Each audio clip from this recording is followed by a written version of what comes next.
Welcome to Pragya smart classes.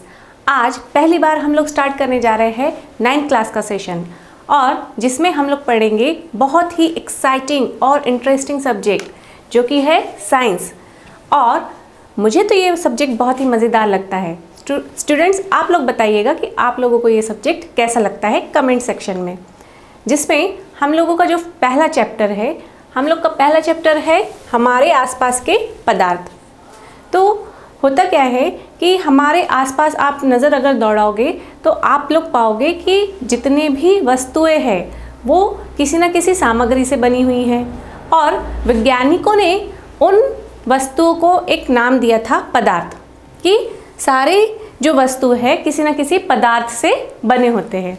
बहुत सारी वस्तुएं हम लोगों के इर्द गिर्द, हवा, पत्थर, बादल, तारे, पौधे, ठीक। तो इसी तरीके से जितने भी वस्तुएं हैं वो किसी न किसी पदार्थ से तो बनते ही होंगे, ठीक। अब बात क्या आएगी कि जो प्राचीन काल के लोग थे, उन्होंने जब अपने अध्ययन किए कि इर्द गिर्द जो भी चीज़ें दिख रही है, वह जो पदार्थ है, वह पदार्थ समेट के उन्होंने 5 तत्व में बना दिए, जिसे कि वो कहते हैं 5 मूल तत्व। 5 मूल तत्व में उसे वर्गीकृत कर दिया था। कौन से वो 5 तत्व है, आइए हम देखते हैं। सबसे पहले पृथ्वी, आप देख सकते हो उन्होंने जो 5 तत्व वर्गीकृत किए थे, इसमें हम कह सकते हैं एक है पृथ्वी, अग्नि,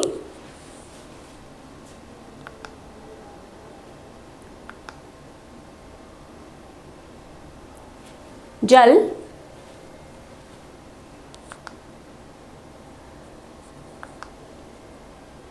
आकाश,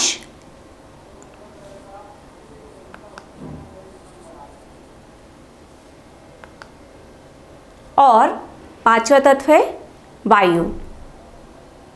इन 5 तत्व में क्लासिफाई कर दिया था प्राचीन लोगों ने, लेकिन जैसे जैसे आधुनिक वैज्ञानिक देखते गए कि सिर्फ इन 5 तत्व में ही वर्गीकृत नहीं किया जा सकता है किसी भी पदार्थ को, क्योंकि इंसान द्वारा भी बहुत सारे पदार्थ बनाए जाते हैं। तो आगे वैज्ञानिकों ने उसको और क्लासिफाई किया है पदार्थ को, और पदार्थ के जो प्रकार है कुछ इस प्रकार रखे। उन्होंने 2 गुणधर्म के आधार पे यह पदार्थ को विभाजित किया। पहला है भौतिक गुणधर्म के आधार पे, और दूसरा है रासायनिक गुणधर्म के आधार पे। आप देख सकते हो, अगर बात करें भौतिक गुणधर्म के लिए, तो पहला जो है ठोस, दूसरा द्रव्य, तीसरा गैस। इन तीनों फेजेस में उसको उन्होंने डिवाइड किया। एक नई खोज भी है जिसमें कि 4थी अवस्था हम कहेंगे, वह है प्लाज्मा अवस्था, ठीक। तो आप देख सकते हो यहाँ है ठोस, द्रव्य, गैस और ये प्लाज्मा। तो ठोस, द्रव्य और हम कह सकते हैं गैस, ये तीनों के बारे में तो हम लोग को जानकारी है।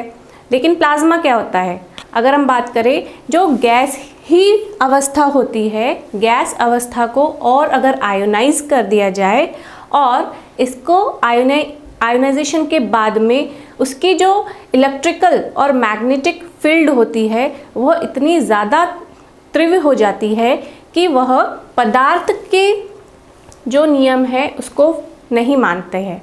तो वह जब कंडीशन आ जाती है तो उस टाइप की एक अवस्था है, वह कहलाती है प्लाज्मा, ठीक। अब ये तो बात हो गई भौतिक गुणधर्म के आधार पर। अगला हम देखते हैं रासायनिक गुणधर्म के आधार पे।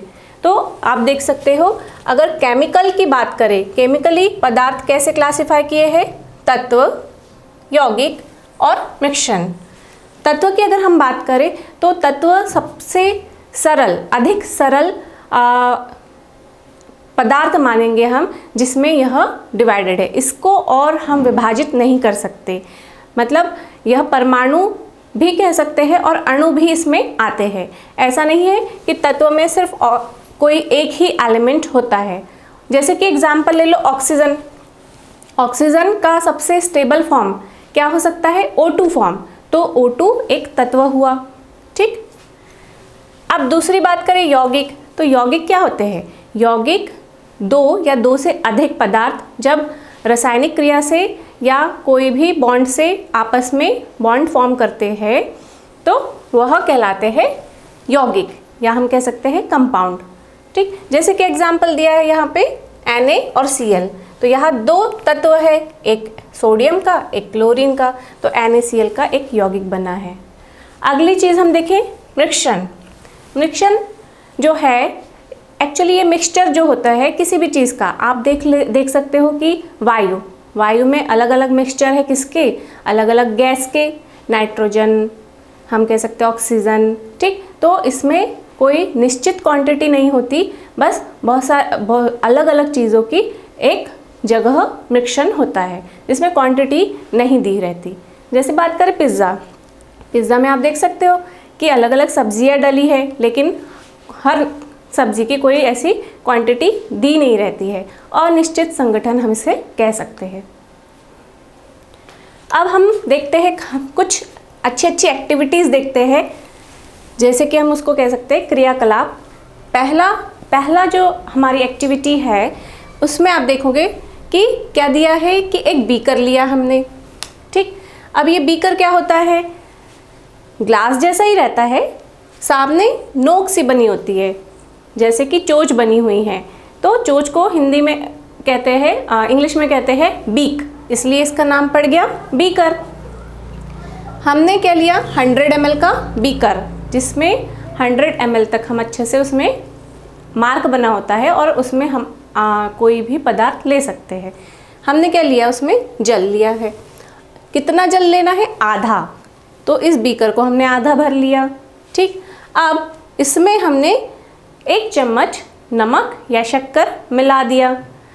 ठीक, अब नमक और शक्कर मिलाने के पहले हमने ये देख लिया कि जल कहाँ तक है, एक साइन बना दिया, यहाँ पे निशान बना दिया। ठीक, अब नमक और शक्कर डालने के बाद हमने अच्छी तरीके से उसको मिक्स किया। मिक्स करने के बाद में अब हम देख रहे हैं कि नमक और शक्कर तो दिखाई नहीं दे रहे हमें। ठीक, तो वो कहाँ गए होंगे। दूसरी चीज़ हमें क्या ध्यान देना है, क्या वो जल स्तर बढ़ा, घटा या क्या हुआ। तो आपको क्या लगता है, एक्चुअली होगा क्या कि जो भी जल रहते हैं, तो जल की अगर हम बात करें या किसी भी पदार्थ की बात करें तो उसमें क्या होता है, उसके एटम्स इस तरीके से रहते हैं। ठीक, अब 2 एटम के बीच में आपको गैप दिखती होगी, ये गैप है। ठीक, अब ये जो गैप दिख रही है, ये जो रिक्त स्थान है, यहाँ पे वो नमक या फिर वो शक्कर, दोनों में से जो भी हम लेंगे उसके कण पहुँच जाएंगे। तो इस तरीके से अब हमारे बीकर में आपको जल और नमक या फिर जल और शक्कर दोनों का एक घोल मिलेगा। और जल स्तर की बात करें तो क्योंकि ये इतनी छोटी क्वांटिटी में नमक या हमने शक्कर ली है, तो उसमें जल स्तर में कोई ज़्यादा बदलाव नहीं आएगा। लेकिन हाँ, हम ज़्यादा क्वांटिटी में अगर नमक या शक्कर ले तो जल स्तर में ज़रूर बढ़ोतरी होगी। ये हो गई हम लोगों की पहली एक्टिविटी। तो इसका मतलब हम ये समझ सकते हैं कि नमक या शक्कर जैसे जो पदार्थ होते हैं, ये छोटे छोटे कणों में डिवाइड हो सकते हैं, छोटे छोटे कणों से मिलके ये पदार्थ बने होते हैं। अगली एक्टिविटी हम देखते हैं। अगली जो एक्टिविटी है बहुत ही इंटरेस्टिंग है और ये आप लोग अपने स्कूल में भी कर सकते हो। इसमें क्या दिया हुआ है कि सबसे पहले हमने एक बीकर में 100 ml वाटर ले लिया। ठीक, अब इसमें 100 ml जल आ गया है। हमें क्या ऐड करना है, पोटेशियम परमैंगनेट के 2 या 3 क्रिस्टल। पोटेशियम परमैंगनेट के थोड़े बड़े से क्रिस्टल्स आते हैं, वह क्रिस्टल्स हमें 100 ml पानी में मिलाना है। ठीक, अब हमने अच्छी तरीके से मिला लिया तो पोटेशियम परमैंगनेट का जो कलर होता है वो बैगनी कलर होता है। तो आप देख रहे हो यहाँ बैगनी कलर हमें मिल गया। ठीक, अब जितना हमने पानी लिया था वो बैगनी कलर का हो गया। इतना है। अब आगे क्या करना है, हमें इसे तनुकृत करना है। तनुकृत करना है मतलब डाइल्यूट करना है, और डाइल्यूट करने के लिए हम क्या करेंगे, इस 100 ml जल में से 10 ml ले लेंगे। ठीक, अब 10 ml इसमें से ले लिया, इसको हमने दूसरे 100 ml जल में मिक्स कर दिया। अब दूसरे 100 ml जल में मिक्स करने पर हमने देखा वह जल भी क्या हो गया, बैंगनी कलर का हो गया। फिर इसे हम और तनुकृत करेंगे, जिसमें कि हम इसमें से 10 ml और लेंगे। अब इस 10 ml को फिर से हम दोबारा 100 ml जल में मिक्स करेंगे। ठीक, 100 ml पानी में जब हमने इसको मिक्स किया तो हमने क्या देखा कि ये जो भी हमारा सॉल्यूशन बना, ये सॉल्यूशन फिर से बैंगनी कलर का हो गया। ठीक, फिर हमने फिर से 10 ml इसमें से निकाल लिया और फिर से उसको दूसरे 100 ml जल में मिक्स कर दिया, तो हमने देखा कि फिर वो भी बैंगनी कलर का हो गया। लेकिन आप देख रहे हो बैंगनी कलर जो है यह धीरे धीरे कम होता जा रहा है।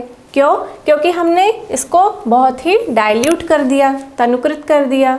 ठीक, तो कलर तो हम लोग देख रहे हैं यहाँ फीका पड़ता जा रहा है, लेकिन आप देख सकते हो सिर्फ 2 या 3 क्रिस्टल हमने लिए थे पोटेशियम परमैंगनेट के, और उसने उस पोटेशियम परमैंगनेट के आप देख सकते हो यहाँ भी कण पाए गए हैं।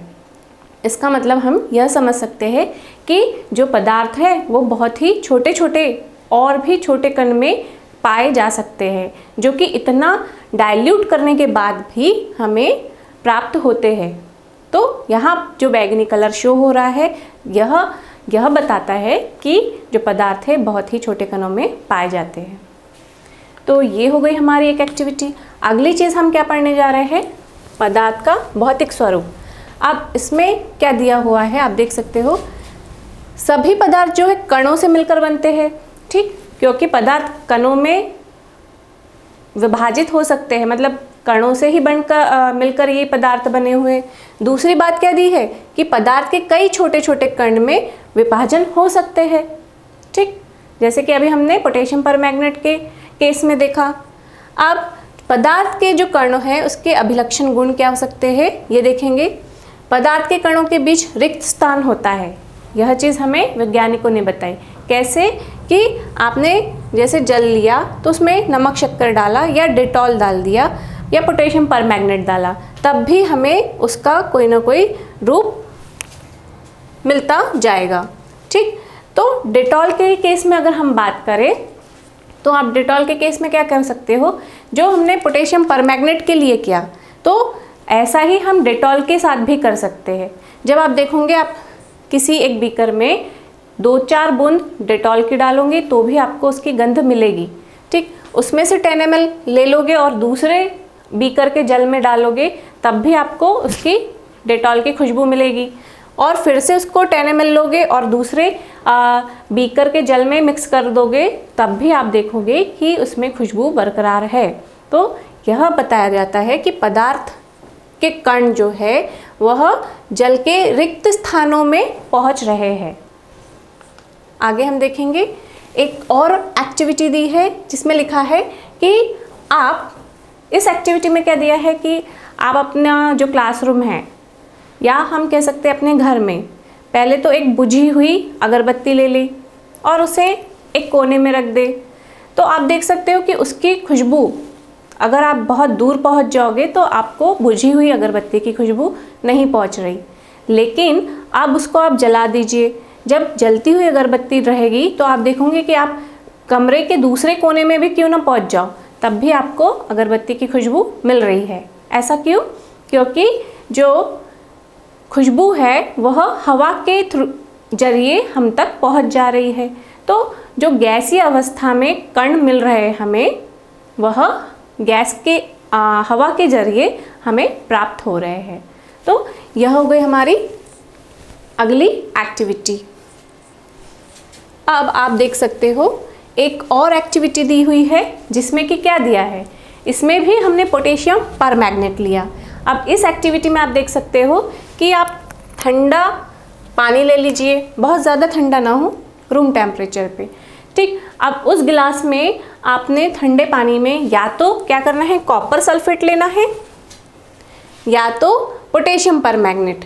ठीक, इसमें भी हम पोटेशियम परमैंगनेट के कुछ क्रिस्टल डाल देंगे, लेकिन इस बार हम लोग मिक्स नहीं करेंगे, हिलाएंगे नहीं उसे, जिससे कि हम ये देखना की कोशिश करेंगे, क्या क्या चीज़ देखेंगे हम लोग। यहाँ देखते हैं, क्रिस्टल को सतह पर बैठने देंगे, गिलास में ठोस क्रिस्टल के ठीक ऊपर क्या दिखाई दे रहा है ये पॉइंट नोटिस करेंगे, समय बीतने पर क्या हो रहा है वह देखेंगे। इससे ठोस और द्रव के कणों के बारे में क्या पता चलता है, क्या तापमान के साथ मिश्रित होने की दर बदलती है, क्यों और कैसे। तो हम इन सारे प्रश्नों के उत्तर जानने की कोशिश करते हैं। पहली बात है कि क्रिस्टल को अगर हमने सतह पर बैठने दिया, ठीक, हमने सिर्फ क्रिस्टल छिड़क दिए हैं, अब वो अपने आप नीचे बैठ रहे हैं, तो हम क्या देख रहे हैं कि जो पोटेशियम परमैंगनेट का कलर है वह पूरे बीकर में पहुंच रहा है। ठीक, अगली चीज़ क्या दी है कि ग्लास में ठोस क्रिस्टल के ठीक ऊपर क्या दिखाई दे रहा है। आप क्या देखोगे, इसे हिलाए बगैर भी इसका जो कलर है वह अच्छी तरीके से जल में प्रवाहित हो रहा है। इससे हम यह समझ सकते हैं कि पदार्थ के जो कण हैं वह गतिशील होते हैं। अगली चीज़, समय बीतने पर क्या होता है। जैसे जैसे समय बीत रहा है तो आप देखोगे कि यह जो कण है यह छोटे होते जा रहे हैं, सिकुड़ते जा रहे हैं, और यह कण का जो हर एक कण है, क्रिस्टल्स के जो कण हैं वह पूरे जल में मिक्स हो रहे हैं बिना हिलाए। इससे ठोस और द्रव के कणों के बारे में क्या पता चलता है। तो आप देख सकते हो, यह ठोस तो है, लेकिन आप देख रहे हो कि जल और ठोस दोनों ही आप देख रहे हो, उनके जो कण हैं वह गतिशील है, तभी यह कुछ ना कुछ प्रमाण में अपने आप ही मिक्स हो रहे हैं। क्या तापमान के साथ मिश्रित होने की दर बदलती है। अब अगर ठंडे पानी में लेंगे तो आप देखोगे कि पोटेशियम परमैंगनेट का कलर जल में तो आ रहा है, लेकिन पूरी तरीके से नहीं आया। हम ये नहीं कह सकते कि 100% यह पूरा सॉल्यूशन बन गया। ठीक, लेकिन यह इसमें अगर हम बीकर में हीट प्रोवाइड कर दे, मतलब इस बीकर का, इस जल का तापमान बढ़ा दे, तो क्या होगा, जो जल के कण हैं वह अपने आप घूमने लगेंगे, गतिशील हो जाएंगे, जिससे कि जल और पोटेशियम परमैंगनेट आपस में पूरी तरीके से मिक्स होके विलयन या सॉल्यूशन बना लेगी। तो जैसे जैसे तापमान बढ़ेगा जो कण हैं उनकी गति बढ़ती जाएगी, और अब इसको मिक्स करने की ज़रूरत नहीं है बाहर से, वो अपने आप मिक्स होके अच्छी तरीके से सॉल्यूशन बना लेगी। अगली चीज़ हम देखेंगे,